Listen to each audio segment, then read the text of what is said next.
pembelajaran mana materi kita yaitu tentang alat ukur, mulai dari jangka dorong mikrometer sampai nanti dengan akhirnya multimeter.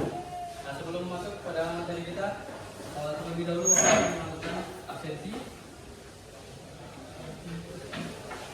Abdul Hafiz, Aditya, Aditya Ramadan, Ahmad Ilham, Akbar Ramdhani, Al-Fatah, Andrian Muhammad, Arif Hafiz Kawaldi, Arif, Mar, di luar. Tadi hadir kan? Faizatul Sabri, Faris Agus Diansyah. Tadi masuk. Para Jimika, para Pratama Indra, Pawas Putra Priyansa, Jani Akbar,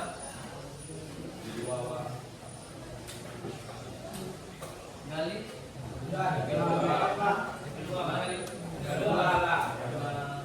dikeluarkan. Ariel Hadi, Tarpan Likuan, Azizul Hakim, Ibnu Said, Kevin gimana enggak? Anjing Gaseka, Muhammad Nasir Habibi, Novalis Mubarak, Aldian Rian, Aldi, Radit Apelika, Raditya Pranata, Ferdian Esra, Rido Wahyudi, Rifki Sapura, Project Diana Milik, untuk selanjutnya.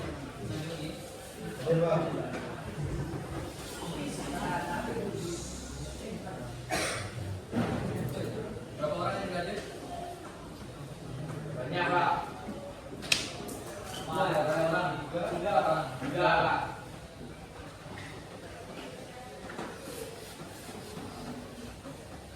Baik, sebelum kita masuk pada pembelajaran kita tentang alat ukur, ada yang tahu tidak apa pengertian alat ukur? Coba angkat tangan bagi yang tahu pengertian alat ukur.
Benar tidak yang dikatakan oleh Imo? Suatu besaran yang mana kebalikan suatu besaran standar itu benar dalam alat ukur. Nah, berbicara tentang alat ukur ini kan fungsinya untuk mengukur besaran suatu benda. Iya, Pak. Besaran suatu benda itu memiliki standar atau standar internasional dari pabrikan. Nah, apa yang kita ketahui tentang alat ukur ini? Apa yang setelah kita belajar tentang definisi alat ukur, apa yang kita ketahui? Alat ukur apa saja yang kita ketahui? Jangka sorong.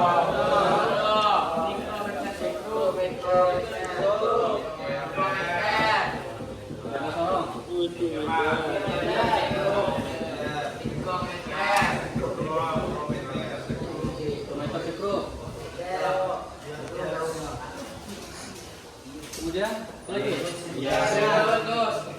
Apa lagi? Kemudian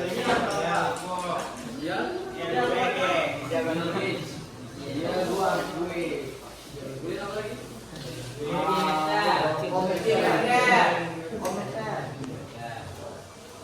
Nah, masing-masing alat ukur ini sering kita gunakan pada jurusan kita yaitu teknik otomotif, di mana pengukuran standar dari fabrikasi atau pengukuran standar dari suatu komponen menggunakan alat ukur yang kalian sebutkan tadi. Nah, dimulai dari jangka sorong. Ada yang tahu nggak apa fungsi jangka sorong? Tahu. Coba katakan yang tahu. Katakan yang tahu. Rasain. Boleh. Tuh. Apa lagi? Lebar banget, Pak. Lebar baut. Ya. Masuk diameter dalam, diameter luar. Diameter dalam, diameter luar. Oke. Ada lagi? Kedalaman. Kedalaman apa? Apa contohnya? Kedalaman? Ini piston. Masuk. Apa lagi? Enggak. Itu aja. Ya. Nah, jangka sorong itu seperti yang kita ketahui. Jangka sorong adalah alat ukur yang terdiri dari dua rangkum di mana rangkum tersebut dapat digerakkan dan skala vernier untuk mengukur kedalaman dari diameter benda. Skala vernier atau skala vernier. Kemudian kita masuk pada komponen-komponen dari jangka sorong. Nah, coba perhatikan pada proyektor. Di sini terdapat adalah gambar dari jangka sorong atau vernier kaliper. Apa saja komponen-komponennya?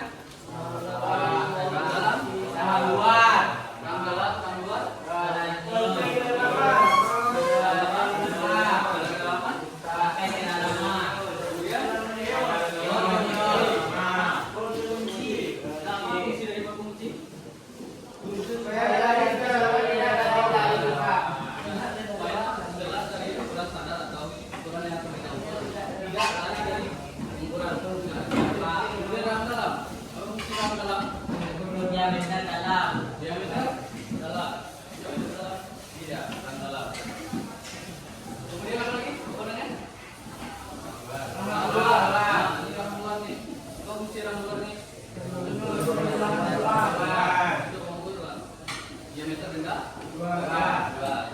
kemudian skala utama apa fungsinya?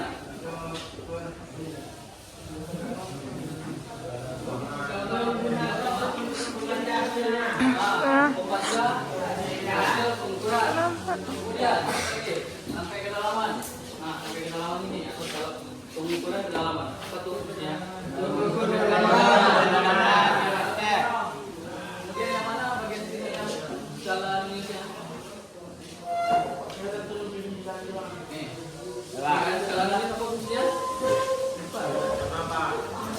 Apa fungsinya skala Indonesia? Untuk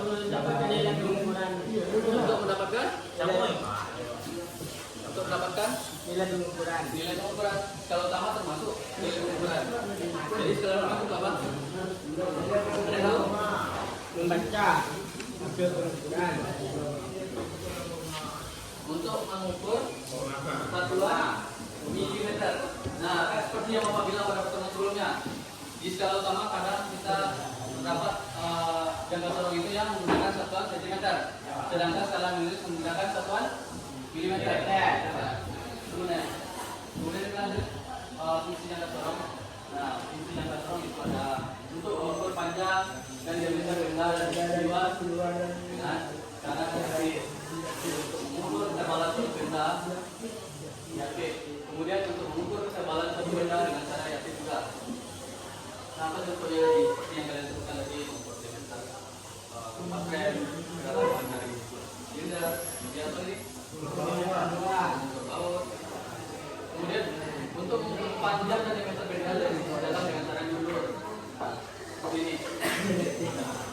Nah, kemudian fungsi yang terakhir yaitu untuk mengukur panjang dan diameter benda dari sisi dalam dengan cara diulur.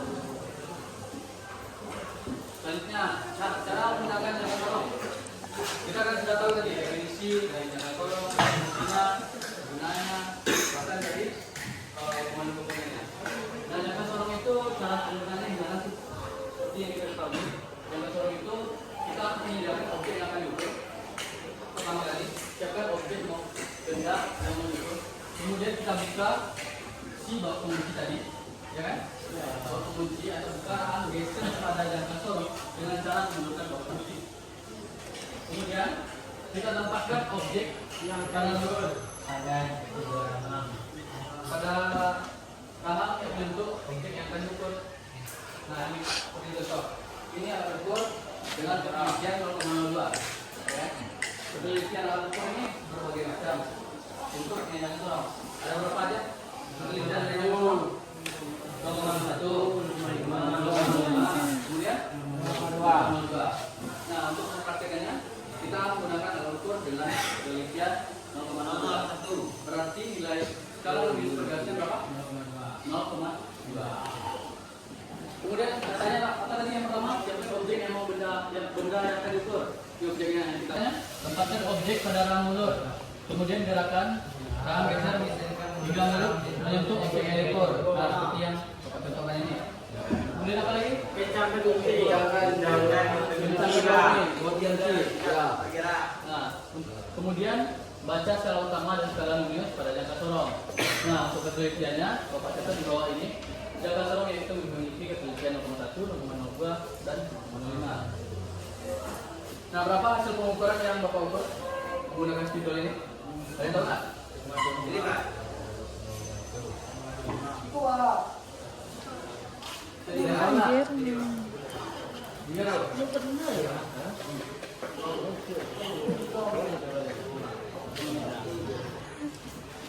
Gimana?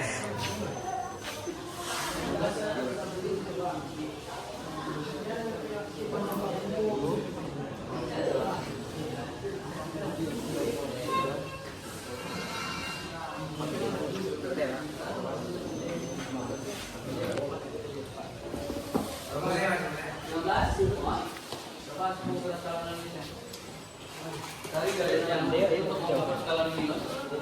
Cari garis yang sama dengan tidak. Yang satu dulu. Tidak bergeser atau di mana skala minus dengan skala utama sama. Berapa pengukurannya? 15. Hasil pengukuran menggunakan spidol.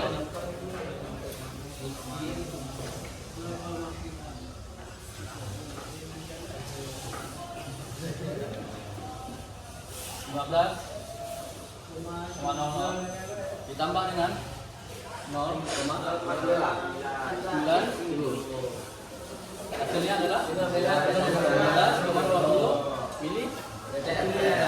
Karena pada pengukuran jangka sorong yang kita dapat itu menggunakan 1 cm, maka yang pertamanya kita ubah terlebih dahulu dari 1 cm ke milimeter.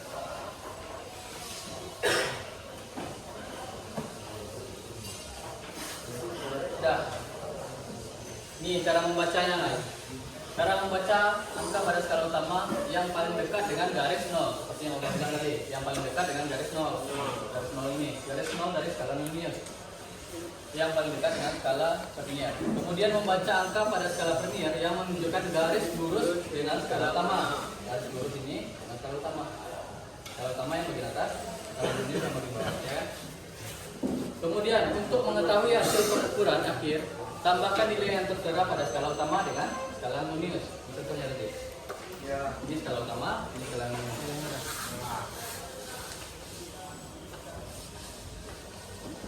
Dah. Sudah paham kan? Semuanya masing-masing. Kita Kak. Mulai dari mana?